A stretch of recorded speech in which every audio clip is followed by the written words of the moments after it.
Xəstəxanada olan dəlilərdən biri intihar edib özünü öldürmək üçün özünü suya atır.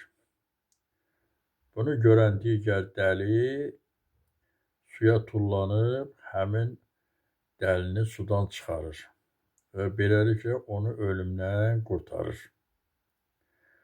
Bu hadisəni eşidən xəstəxananın baş həkimi səhəri günü həmin dəlini yanına çağırtdırıb ona deyir ki, sənə 2 dənə xəbərim var.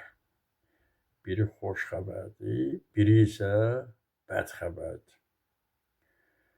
Bəd xəbər ondan ibarətdir ki, sənin dünən sudan çıxarıb ölümdən qurtardığın dəli özünü asıb öldürüb. Xoş xəbər isə ondan ibarətdir ki, sən dünən o dəlini sudan çıxarıb ölümdən qurtardığına görə səni xəstəxanadan azad edir. Dəli qayıdıb baş həkimə deyir ki, o adam özünü asmayıb ki, mən dünən onu sudan çıxarandan sonra islanmışdı, onu qurusun deyə asmışam.